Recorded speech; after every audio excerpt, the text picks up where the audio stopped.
Hello everyone, আসসালামু আলাইকুম ওয়া রাহমাতুল্লাহি ওয়া বারাকাতুহু। সকলে কেমন আছেন? আশা করি আল্লাহর রহমতে ভালো আছেন। আজকে আপনাদের সাথে শেয়ার করব পক কারি মানে শূকরের গোশত কীভাবে রান্না করবেন সেটার রেসিপি। তার জন্য মিডিয়াম সাইজ করে সবগুলো শূকর কেটে নেব।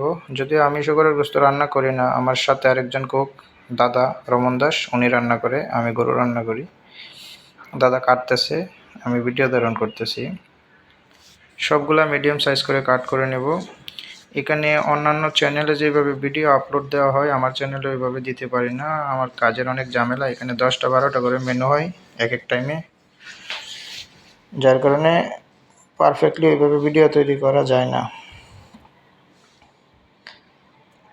আমি নিয়মগুলা লিখেও দিছি, তারপরে আমি ভয়েস দিয়ে বলে দিচ্ছি, আপনারা ওইভাবে ফলো করবেন।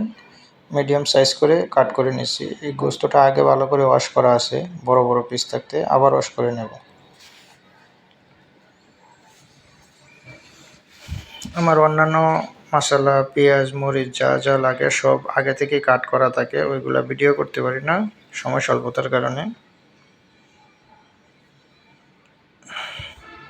এখানে সবগুলো দেখানোর কারণ কাটিং প্রসেসটা কিভাবে কাট করবেন শূকরের গোশত। ব্যাস কাটিং শেষ। বোটটাকে ভালো করে পরিষ্কার করে নিতে হবে, তারপরে গরম পানি দিয়ে ওয়াশ করতে ওটা। ব্যাস কাটা শেষে ওয়াশ করে নিয়েছি।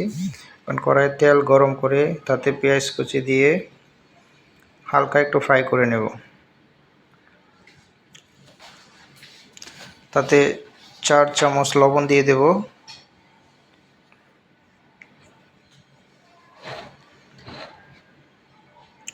হলুদ দিয়ে দেব 4 চা চামচ,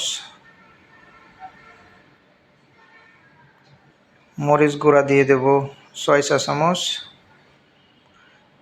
এখানে জিরা গুঁড়া দিয়ে দিয়েছি 3 চা চামচ, ধনিয়া গুঁড়া 3 চা চামচ।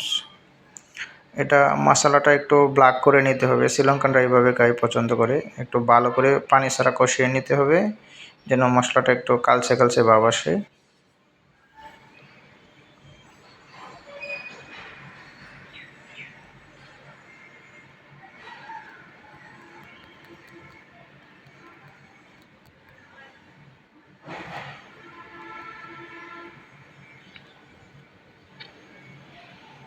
ভালোভাবে কষিয়ে নেব যেন কষানোতে হাফ সিদ্ধ হয়ে যায়।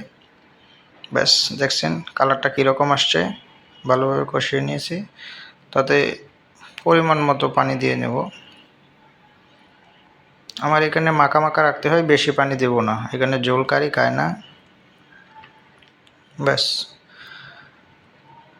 পানি দেওয়ার পরে আবার পানি শুকিয়ে এলো, এখন মাখা মাখা হয়ে গেছে। আমার রন্ধন প্রণালী শেষ।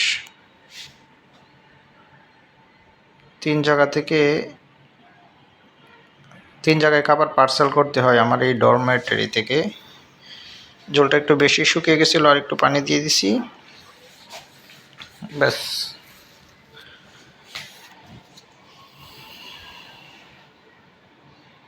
আমি এখানে গরম মশলাগুলো পাউডার করে রাখছি, এটা মাঝখানে দিয়ে দিছি। ওটা ভিডিওটা স্কিপ হয়ে গেছে, দেখাইতে পারছি না। একটু চাপ দিয়ে দেখে নিলাম মাংসটা সিদ্ধ হয়েছে কিনা। 10 কিলোমিটার দূরে একটা ডরমেটরি আছে, এখান থেকে খাবার পার্সেল হয়, ওই কোয়ার্টারের জন্য মাংস আলাদা বাটি করে দিয়ে দিছি। আমার মেসের জন্য তুললাম, অল্প অল্প করে বাটিতে দেবো যেন ঠান্ডা না হয়ে যায়। রান্না করা শেষ। থ্যাংক ইউ এভরিওয়ান, আসসালামু আলাইকুম।